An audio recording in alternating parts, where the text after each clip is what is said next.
Topic में केवल ये कवर करेंगे कि ऑपरेटिंग सिस्टम होता क्या है, परिभाषा क्या है, काम कौन कौन से करता है, टाइप्स पढ़ेंगे नेक्स्ट वीडियो में कौन कौन से टाइप हो सकते हैं। तो सबसे पहले हमें ऑपरेटिंग सिस्टम को समझने के लिए इसकी परिभाषा समझनी होगी या इसका काम जानना पड़ेगा, इसका काम क्या होता है। देखिए ऑपरेटिंग और सिस्टम, सबसे पहले नाम को देखिए आप एक बार। ऑपरेटिंग यानी कि ऑपरेट करने वाला, ऑपरेट करने वाला सिस्टम, या मैं बोल सकता हूँ ऐसा सिस्टम जो किसी डिवाइस को ऑपरेट करे, ऑपरेटिंग सिस्टम कहलाता है। यानी एक ऐसा सिस्टम जो किसी डिवाइस को ऑपरेट कर सके वो ऑपरेटिंग सिस्टम कहलाता है। चलो ये तो इससे समझ में नहीं आया, दूसरा एग्जांपल देखते हैं। देखिए कभी कभी जेसीबी वाले होते हैं ना, जिनके पास जेसीबी होती है, वो क्या करते हैं, एक रिक्वायरमेंट निकालते हैं कि हमें जेसीबी ऑपरेटर की आवश्यकता है। तो जो जेसीबी ऑपरेटर की आवश्यकता उनको जो पड़ रही है, क्यों पड़ रही है? क्योंकि जेसीबी को चलाना, यानी कि जेसीबी मतलब एक ड्राइविंग नहीं करनी जेसीबी की, उसको चलाना है, यानी इसको काम करवाना है, तो उसको ऑपरेट करना है। जेसीबी किस तरीके से काम करती है, तो उसको ऑपरेटर की आवश्यकता पड़ी। ऐसे ही कंप्यूटर को चलाने के लिए ऑपरेटिंग सिस्टम की आवश्यकता पड़ी। दूसरा एग्जाम्पल हो गया। तीसरा देखिए, ये आपका सॉफ्टवेयर है कोई, और यहाँ पे आपके ऑपरेटिंग सिस्टम है, और यहाँ पे आता है आपका यूज़र। यूज़र जो इंटरेक्ट करता है, या यूज़र जो इंटरेक्ट करना चाहता है कंप्यूटर के साथ, तो उसको जो इंटरफेस दिखाने का जो काम करता है वो ऑपरेटिंग सिस्टम करता है। ये भी समझ में नहीं आया। चौथा एग्जाम्पल देखिए, कंप्यूटर जो होता है ना, वो मशीनी भाषा में काम करता है। कितने लोग जानते हैं इस बात को? हर टीचर जब भी ये बात बताता है तो यही बोलता है कि कंप्यूटर जो होता है वो 0 और 1 की फॉर्म में, यानी बाइनरी फॉर्म में काम करता है, या प्रोग्रामिंग लैंग्वेज में काम करता है। अब देखिए, मुझे नहीं आती भाषा, कौन सी मशीनी भाषा नहीं आती मेरे को। यदि मैं अपनी बात बताना चाहूँ कंप्यूटर को तो कैसे बताऊँगा? मैं तो इंग्लिश जानता हूँ या हिंदी जानता हूँ, जो भी है मेरी भाषा है। तो उस भाषा को कन्वर्ट करने का काम करता है ऑपरेटिंग सिस्टम। ठीक है, यानी कि कंप्यूटर जानता है बाइनरी भाषा, या पूरा डिजाइन किया गया बाइनरी भाषा के अंदर, और यूज़र को आती है हिंदी या इंग्लिश, वो तो कमांड देगा। तो ऑपरेटिंग सिस्टम क्या करता है, उस भाषा को कन्वर्ट करके और आउटपुट प्रदान करता है, यानी उस भाषा को लेता है, उसको कन्वर्ट करता है और फिर अपन को आउटपुट प्रोवाइड करवाता है। ठीक है, यानी कि हमारे बीच में इंटरफेस का काम करता है। या मैं ये बोल दूँ, जैसे देखिए भाषा मेरी भाषा है, आप सारे बैठे हुए यहाँ पे, और मैं आपसे कम्युनिकेशन कर रहा हूँ हिंदी भाषा में, तो आप समझ रहे हो क्योंकि आपको हिंदी आती है। हाँ, या फिर ये ऐसे आप ऐसे भी बोल सकते हो, एक आदमी है जो जापान गया हुआ है, उसको हिंदी आती है लेकिन उसको जापानी नहीं आती, तो वो ट्रांसलेटर हायर कर लेगा वहाँ पे जाके। वो ट्रांसलेटर क्या, उसको दोनों भाषाएं आती हैं। उसको कुछ खाना पीना है और किसी रेस्टोरेंट पे जा रहा है मान लो, और कुछ कन्वर्सेशन करना है, तो वो क्या करेगा, ट्रांसलेटर की हेल्प से करेगा। वो हिंदी में उसको बताएगा मेरे को कुछ खाना है, वो जापानीज भाषा में बोलेगा वो वाला ट्रांसलेटर, तो उनका काम आसान हो जाएगा। तो उस चक्कर में बनाया गया ऑपरेटिंग सिस्टम। ठीक है, इसीलिए बोलते हैं कि प्राइमरी सॉफ्टवेयर, या किसी मतलब यानी कि पहला कोई सॉफ्टवेयर है कंप्यूटर सिस्टम में तो वो ओएस है। और जितनी मॉनिटरिंग डिवाइस होती हैं, जिनमें मॉनिटर लगा होता है, जो आउटपुट देती है, वो किसी न किसी ऑपरेटिंग सिस्टम पर ही काम करती है। ठीक है, विदाउट ऑपरेटिंग सिस्टम वो काम नहीं कर सकती। राइट, यहाँ तक समझ में आया? अब सबसे पहले इसकी अपन एक ऑफिशियल परिभाषा देखते हैं। उस परिभाषा से तुमको पता चल जाएगा कि इसका रियल में काम क्या है। देखिए, परिभाषा में आप ये बोल सकते हो कि प्रोग्रामों का ऐसा समूह जो कंप्यूटर को या कंप्यूटर के संसाधनों, जैसे कंप्यूटर को स्टार्ट करना, प्रोग्रामों को मैनेज करना, इनपुट आउटपुट मैनेजमेंट और मेमोरी मैनेजमेंट, डिवाइस मैनेजमेंट कर सकता हो, ऑपरेटिंग सिस्टम कहलाता है। ठीक है, ये सिंपल सी परिभाषा है। या फिर मैं एक बात ये भी बोल सकता हूँ कि जो ऑपरेटिंग सिस्टम होता है वो यूज़र, हार्डवेयर और सॉफ्टवेयर और एप्लीकेशन सॉफ्टवेयर के मध्य कड़ी, सेतु, ब्रिज, पुल जो आप समझ सको उसका काम करता है। बीच में एक कड़ी का काम करता है, ये भी बोल सकता हूँ जोड़ने का काम करता है। तो ये हो आपका ऑपरेटिंग सिस्टम। क्या हुआ? Operating system. देखिए ऑपरेटिंग सिस्टम जब मैंने पहली बार पढ़ा था ना तो मेरे समझ में मेरे भी नहीं आया। दरअसल क्या है कि पहला सॉफ्टवेयर हो गया तो अपन का ध्यान कहाँ जाता है। देखिए अपन क्या सॉफ्टवेयर और हार्डवेयर जब पढ़ते हैं तो अपन जब सॉफ्टवेयर पढ़ लेते हैं ना, पहले पढ़ लेते हैं, तो क्या होता है ये ऑपरेटिंग सिस्टम समझ में नहीं आता अपन के। क्यों नहीं आता? अपन को लगता है कि होता कहाँ है कंप्यूटर में, दिखाई तो देता नहीं। एक बार मेरे दोस्त को मैं बता रहा था इस चीज़ को। यस हाँ, एक बार क्या हुआ था, मैं अपने दोस्त को बता रहा था ये चीज़ कि ऑपरेटिंग सिस्टम इस तरीके से काम करता है। तो हुआ क्या, उसने कहा कि मैं नहीं मानता, मैंने कभी देखा नहीं। तो मैंने बोला तूने जापान देखा है? उसने बोला कि नहीं। तो इसका मतलब जापान नहीं है? हाँ, तो प्रत्येक डिवाइस के अंदर ऑपरेटिंग सिस्टम होता है। ठीक, चाहे आपका मोबाइल हो, टैबलेट हो, पीसी हो, कंप्यूटर बोल दो, पीसी पर्सनल कंप्यूटर को बोल देते हैं, ठीक है। सबके अंदर ऑपरेटिंग सिस्टम इंक्लूड होता है, राइट। हाँ, एटीएम मशीन में भी होता है। एटीएम मशीन में विंडोज़ होता है, विंडोज़। ठीक, तो यहाँ तक कंप्लीट हो गया। अब अपन देखते हैं कौन कौन से ऑपरेटिंग सिस्टम हो सकते हैं। ठीक, ऑपरेटिंग सिस्टम की लाइन में सबसे पहला ऑपरेटिंग सिस्टम आता है एमएस डॉस। ये इसलिए आता है, मैंने हमेशा देखा है प्रत्येक एग्जाम के अंदर इससे भर भर के सवाल देता है, फेवरेट सब्जेक्ट है उनका। खैर, तो एमएस डॉस देखते हैं सबसे पहले। एमएस डॉस, एमएस इसकी फुल फॉर्म है एमएस से माइक्रोसॉफ्ट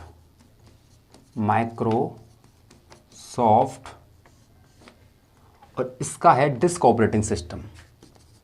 डॉस की फुल फॉर्म है डिस्क ऑपरेटिंग। मैं ऑपरेटिंग लिखूंगा बार बार दिक्कत होगी, मैं ओएस लिख देता हूँ। मैं क्या दिक्कत आ रही है आप समझ जाएंगे, नोट्स तो बना रहे होंगे ना साथ में। Microsoft disk operating system. देखिए 1991 की बात है। कब की बात है? 1991 की, सॉरी 91 की नहीं, 81 की बात है। ये तो बहुत पुरानी बात है यार। 1981, सॉरी 1981 में एमएस यानी माइक्रोसॉफ्ट कंपनी और आईबीएम ने ये ऑपरेटिंग सिस्टम बनाया, पहला ऑपरेटिंग सिस्टम। कोशिश करी बनाने की, मतलब यानी कि ऑपरेटिंग सिस्टम वाले फील्ड में पहला एक प्रयास था उनका। तो शुरुआत किसने करी? एक तो आपकी एमएस, एक बार साफ से लिख देता हूँ, ये तो बहुत इंपॉर्टेंट हो जाएगा फिर। देखिए माइक्रोसॉफ्ट प्लस आईबीएम, ये दो कंपनियां थी, दोनों ने मिलके इस ऑपरेटिंग सिस्टम को बनाया। किसको? डिस्क ऑपरेटिंग सिस्टम या एमएस डिस्क ऑपरेटिंग सिस्टम। दूसरा, ये काम करता था, सबसे पहले तो ये कैसा था? सिंगल यूजर था। कैसा था? सिंगल यूजर ऑपरेटिंग सिस्टम, यानी एट ए टाइम एक ही बंदा यूज़ कर सकता है इस ऑपरेटिंग सिस्टम को। दूसरा, करेक्टर कमांड लाइन इंटरफेस पर काम करता था। अब जहाँ करेक्टर शब्द आ गया, character command line interface, character command line interface पर काम करता था। अब करेक्टर शब्द आ गया यानी ग्राफिकल नहीं आया, तो स्वाभाविक सी बात है ये एक ग्राफिकल यूजर इंटरफेस से संबंधित नहीं है, यानी कि ये जो था इसके अंदर जीयूआई नहीं था। तो इसी चक्कर में हमेशा पूछता है कि निम्न में से कौन सा ऑपरेटिंग सिस्टम जीयूआई पर आधारित ऑपरेटिंग सिस्टम नहीं था? तो ये आपका एमएस डॉस। ठीक है, आप गलत नहीं होना चाहिए अब के बाद में, क्योंकि इसी के अंदर नहीं था जीयूआई। ठीक है, ग्राफिकल यूजर इंटरफेस नहीं था इसके अंदर, क्योंकि ये करता था करेक्टर कमांड लाइन इंटरफेस के आधार पर काम। सिंगल यूजर ऑपरेटिंग सिस्टम था, एक बार में एक ही व्यक्ति यूज़ कर सकता है। इसके अलावा खोज किसने करी? Microsoft plus IBM. किसने करी? Microsoft plus IBM. IBM computer software की बहुत बड़ी कंपनी है, गूगल करके देख लेना एक बार। ठीक है, फुल फॉर्म में माइक्रोसॉफ्ट डिस्क ऑपरेटिंग सिस्टम 1981 में खोज हुई। इसके बाद दूसरा ऑपरेटिंग सिस्टम, इसके बाद हम देखते हैं विंडोज़ ऑपरेटिंग सिस्टम, क्योंकि विंडोज़ बहुत इंपॉर्टेंट है। ठीक है, विंडोज़ ये बहुत इंपॉर्टेंट टॉपिक है, इसमें से सवाल ज़्यादा आने की भी संभावना रहती है, क्योंकि देखिए प्रत्येक सरकारी डिपार्टमेंट के अंदर आपको मैक तो मिलेगा नहीं, ठीक है। तो ऑपरेटिंग सिस्टम विंडोज़ ही काम करता है। सरकारी डिपार्टमेंट जब काम करने जाते हैं, बाबू वगैरह का काम करते हैं, ठीक है। तो ये बहुत इंपॉर्टेंट है, इससे सवाल आने के चांसेस ज़्यादा रहते हैं। तो होता है क्या, देखिए विंडोज़ जिसने बनाया उस कंपनी का नाम क्या है, माइक्रोसॉफ्ट, ठीक है। क्या नाम है, माइक्रोसॉफ्ट। दूसरा बिल गेट्स, इस कंपनी के संस्थापक बिल गेट्स, और वर्तमान में इसके कार्यकारी या सीईओ हैं सत्य नडेला, सत्य नडेला, ठीक। इसके अलावा इसका मुख्यालय Redmond Washington, Redmond Washington, Redmond Washington. अब ये जगह कहाँ है भाई, तो ये आपकी यूएसए में, संयुक्त राज्य अमेरिका, यूनाइटेड स्टेट अमेरिका, ठीक। अब इसकी शुरुआत कब हुई, 1985, 1985, 1985 में पहला संस्करण आया विंडोज़ का, विंडोज़ का फर्स्ट, यानी बोल सकता हूँ मैं 1.0, यानी पहला वर्जन आया था 1985 के अंदर। उसके बाद ये अपने आप को बिल्डअप करते गए, अच्छे अच्छे ऑपरेटिंग सिस्टम इनकी इंक्रीज़ करते गए। और उसके अलावा फिर जो फेमस जो क्वेश्चन आ सकता है ना आपको, जो ज़्यादा वो है कि इन्होंने 2011 कब निकाला, तो विंडोज़ जो 11 है ना, मैं लिख देता हूँ एक बार, विंडोज़ 11 ये वर्जन आपके आया 2021 में, ठीक है। इसके अलावा अधिकतर सिस्टम्स के अंदर 7 काम करता है, तो 7 आया 2009 में, विंडोज़ 7 ये आपके आया 2009। इसके अलावा अगर 8 पूछ ले तो 12 और 10 पूछ ले तो 2015 में आया था। मैं लिख देता हूँ W8 लिख देता हूँ, विंडोज़ 8 ये आपके 2012 में आया, और W10 यानी जो विंडोज़ 10 आया वो आया आपका 2015 में, ठीक है। तो ये आपके सारे विंडोज़ ऑपरेटिंग सिस्टम के वो डेट हैं, सॉरी वो सन हैं, साल हैं जिनके अंदर ही आया था। मतलब एक बार देख लेना आप, ये तो इम्पोर्टेंट बता रहा हूँ मैं, क्योंकि इनके लगभग क्या जो चीज़ काम कर रही होती है ना वर्तमान समय सिस्टम के अंदर, जिसकी रिक्वायरमेंट ज़्यादा होती है, तो उसके हिसाब से एग्ज़ाम में क्वेश्चन बना देता है, ठीक है। तो सबसे पहले एक बार रिपीट कर लेते हैं अपन, ताकि याद हो जाए यहीं। विंडोज़ किसने बनाया, माइक्रोसॉफ्ट कंपनी ने। कब बनाया, 1985 में शुरुआत करी थी। 1985 में विंडोज़ ने अपना फर्स्ट वर्जन निकाला, कौन सा, 1.0। संस्थापक कौन थे कंपनी के, बिल गेट्स। वर्तमान में सीईओ कौन है, सत्य नडेला। मुख्यालय कहाँ पे है, ये मुख्यालय सर, ठीक है, इसको मुख्यालय समझ लेना कहीं, रेडमंड वाशिंगटन यूएसए में, ठीक है, रेडमंड वाशिंगटन यूएसए में, ठीक है। विंडोज़ क्लियर हो गया। अब दूसरा ऑपरेटिंग सिस्टम देखें। इसके बाद लाइनेक्स, एक बार मैं मिटा देता हूँ। बाद है आपका लाइनेक्स, कहीं कहीं इसको लिनक्स भी बोलते हैं, ठीक है, लिनक्स ऑपरेटिंग सिस्टम। देखिए लिनक्स को खोजा गया था 1991 में। कब, 1991 में। देखिए कभी कभी ये सन पूछ लेता है, ये डेट, ये जो ईस्वी सन होते हैं ये पूछ लेता है, ये भी याद रखने चाहिए आपको। कभी कभी एक आध क्वेश्चन आ जाता है किसी एग्जाम में। अब क्या है, सबसे पहली बात तो ये ओपन सोर्स सॉफ्टवेयर की तरह काम करता था। कैसे काम करता था, open source software, open source software, ठीक है। दूसरा, इसकी खोज किसने करी, वो थे लिनस शेरवाल्ड्स, लिनस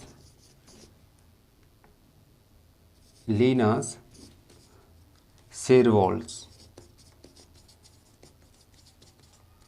लिनस शेरवाल्ड्स ने इसकी खोज करी 1991 के अंदर। ये भी इतना पॉपुलर नहीं हुआ उस टाइम, क्योंकि विंडोज़ का ज़्यादा से उपयोग होने लगा। तो अभी की टाइम पर तो विंडोज़ ही आई है, ठीक है। कोई कोई कंपनी करती है, अभी भी करती है, लेकिन समझना होगा कि ये भी एक ऑपरेटिंग सिस्टम है। इसके बाद आता है यूनिक्स, यही लिख लेता हूँ मैं, मिटाने की ज़रूरत नहीं है। Unix, UNIX, Unix operating system, ये भी सेम ओपन सोर्स है, ये भी सेम ओपन सोर्स पर काम करता है।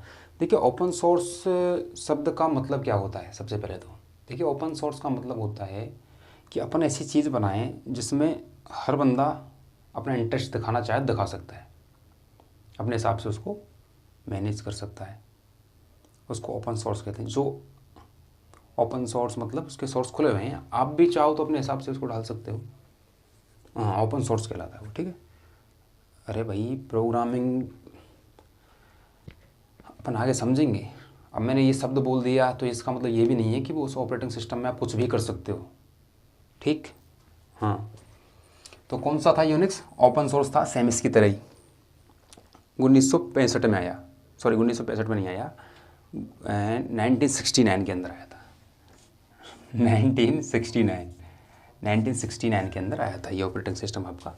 और इसकी शुरुआत करी केन थॉमसन और डेनिस रिची। किसने करी, एक तो था केन थॉमसन और दूसरे थे आपके डेनिस रिची। देखिए शुरुआती दौर में क्या था, ये असेंबली भाषा में काम करता था, शुरुआती दौर में असेंबली भाषा में काम करता था। इसके बाद डेनिस रिची, आपको पता होगा, सी लैंग्वेज के खोज करता है। किसके, सी लैंग्वेज को डेनिस रिची ने बनाया था।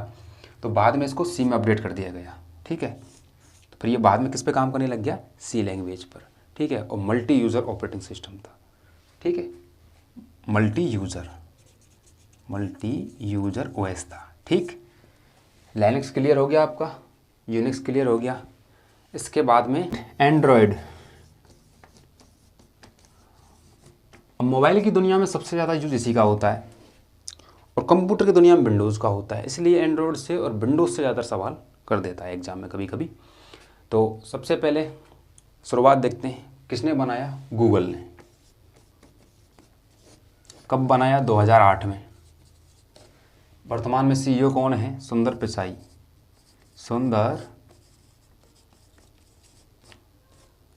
पिचाई है, सॉरी कभी कभी पिचाई बोल देते हैं, पिचाई, ठीक है। ये कौन है, सीईओ। इसका मुख्यालय न्यूयॉर्क, यूएसए, न्यूयॉर्क यूएसए। देख कभी कभी बोलने में गड़बड़ हो जाती है, सारे मुख्यालय लगभग यूएसए के अंदर ही हैं आईटी कंपनीज के, तो कभी कभी ये देख लिया करो, कहीं मैं न्यूयॉर्क बोल रहा हूँ और कहीं और हो, तो चेक कर लिया करो, दिमाग से क्या कभी कभी मिक्स हो जाता है दिमाग। खैर, किसने बनाया एंड्रॉयड, गूगल ने। कब, 2008 में। हिंदी में एंड्रॉयड को क्या बोलते हैं, क्या बोलते हैं, जेली-बीन। हिंदी में एंड्रॉयड को जेली-बीन बोल देते हैं। अब बात करते हैं एंड्रॉयड का कौन सा वर्जन अब चल रहा है वर्तमान समय में, अभी के टाइम जब अपन क्लास ले रहे हैं। एंड्रॉयड 14 अभी के टाइम पे चल रहा है, एंड्रॉयड 14। अब देखिए एंड्रॉयड क्या करता है, अपने जो वर्जन होते हैं ना उनके नाम खाने पीने की वस्तुओं पे रखता है, तो कभी कभी नाम पूछ लेता है। अब आप सोचो कि नाम तो कोई कॉमन सी बात नहीं, कभी पूछा ही नहीं होगा, तो आप एक काम करना, 2013, 14, 15 ये 3 साल, इनमें एक पटवारी का एग्ज़ाम हुआ था। उस एग्ज़ाम का पेपर उठाना आप, ओल्ड पेपर में कहीं मिल जाए तो आपको, और उसमें देखना कि एक क्वेश्चन आया था, कंप्यूटर तो आती है पटवारी के अंदर, उसमें क्वेश्चन आया था और उस टाइम चल रहा था 6 वर्जन एंड्रॉयड का। उसमें पूछा था वर्तमान में एंड्रॉयड के चल रहे वर्जन का 6.0 वर्जन का नाम क्या है, तो उसका नाम मार्शमैलो था शायद, मार्शमैलो, देख लेना एक बार, मार्शमैलो ही है, या फिर ऐसे दिया था 6 मार्शमैलो का वर्जन कौन सा 6.0 कुछ ऐसे करके था, उसमें देख लेना। लेकिन नाम पूछता है भाई, मैं इस बात को नहीं मान सकता, पूछता है, मुझे तभी विश्वास हो गया कुछ भी पूछ सकता है एग्जाम में। तो अब इस 14 का नाम क्या है, इस 14 का नाम है up side down cake, up side down cake, up side down cake. अब किसी किसी मोबाइल में एंड्रॉयड 11 भी है, जो आज से लगभग साल 1.5 साल पहले 2 साल पहले परचेज करें लोगों ने। अब 11 का नाम क्या है, 11 का नाम है red velvet cake, red velvet cake, जो भी है। फिर आपसे 14 तक की सीरीज है तो 12 का पूछ सकता है और एक 13 का पूछ सकता है। इन दो के नाम हो याद कर लो, हालांकि नाम तो आपको सबके याद होने चाहिए। 7 को न्यूगट बोलते हैं शायद, 8 को ओरियो बोलते हैं शायद, देख लेना आपके हिसाब से, मेन चीज़ याद रखो। तो 12 का नाम था स्नोकॉर्न। स्नोकॉर्न, स्नोकॉर्न, स्नोकॉर्न का मतलब होता है बर्फ़ का टुकड़ा, बर्फ़ का टुकड़ा। और 13 का ट्रियमिसु, ट्रियमिसु, ट्रियमिसु, ठीक है सर। तो ये आपका एंड्रॉयड हो गया। एंड्रॉयड की शुरुआत करी गूगल ने 2008 में करी। वर्तमान में जो इसके कार्यकारी CEO हैं वो है सुंदर पिचाई, हिंदी में बोलते हैं जेली बीन। लेटेस्ट जो वर्जन है आपका उसका नाम है 14 है पहली बात तो, और 14वें वर्जन का नाम है अपसाइड डाउन केक। 12 का स्नो केक, स्नोकॉर्न, और 13 का ट्रियमिसु, ठीक सर। अब अपन नेक्स्ट देखते हैं, मैक OS, ठीक है। देखिए मैक OS को समझने से पहले आपने एक चीज़ को समझना होगा कि मैकिन्टॉश नाम का एक ऑपरेटिंग सिस्टम आया था बहुत पहले, नाम था मैकिन्टॉश, मैकिन्टॉश ऑपरेटिंग सिस्टम। देखिए ये पहला ऑपरेटिंग सिस्टम था जो GUI के साथ आया था, ठीक है। डिज़ाइन किसने किया था सर? एप्पल कंपनी ने। किसने किया? एप्पल ने इसको डिज़ाइन किया, पहला ऑपरेटिंग सिस्टम। देखिए कौन सा ऑपरेटिंग सिस्टम GUI पर आधारित नहीं था या काम नहीं करता था, वो था MS-DOS, ठीक। पहला ऑपरेटिंग सिस्टम जो GUI के साथ मार्केट में आया था मैकिन्टॉश। तो मैकिन्टॉश का ही है मैक ऑपरेटिंग सिस्टम, ठीक है। एप्पल में है, एप्पल में काम करता है। एप्पल कंपनी, एप्पल के मोबाइल वगैरह जो होते हैं, उसकी नोटबुक, जो नोटपैड वगैरह जो भी कुछ आता है वो सारा इस पर काम करता है। समय, हाँ 1984 में आया था, ठीक है, 1984 में। मैं इसके बारे में डिटेल इसलिए नहीं बता रहा क्योंकि देखिए सब जगह ये आपको मिलता नहीं है। मैं देखिए जब भी कोई एग्ज़ाम वगैरह लगती है ना तो उसमें फोकस उस चीज़ को किया जाता है जो है। इसको यदि प्रोफेशनल लोग नहीं, ये एक शौक से नहीं रखा जाता, शौक एक अलग चीज़ है। हाँ वो आप अपने से गूगल कर लेना, मैं इतना इंटरेस्ट नहीं लेता इन चीज़ों में, ठीक है। तो 1984 में आया था, पहला GUI आधारित ऑपरेटिंग सिस्टम था। ये क्वेश्चन यहाँ से बन जाता है, सन नहीं पूछेगा। कौन सा ऑपरेटिंग सिस्टम था जो पहला जो GUI पर आधारित था? मैकिन्टॉश। किसने और उसका ये नाम है मैक ऑपरेटिंग सिस्टम। किसने बनाया था? एप्पल कंपनी ने बनाया था। KIOS जो है वो लिनक्स का है, ये लिनक्स का ही एक ऑपरेटिंग सिस्टम है जो इस पर काम करता है। ये जियोफोन्स के अंदर होता है, आपके इसमें होता है जियोफोन। ये इसलिए दे दिया क्योंकि आजकल बड़े पैमाने पर जियोफोन्स जो हैं सेल वगैरह होते हैं, तो एग्जाम में कभी कभी टेक देगा तो फिर उस टाइम नहीं पता लगता यार, पता रहना चाहिए कौन से उस पर काम करता है।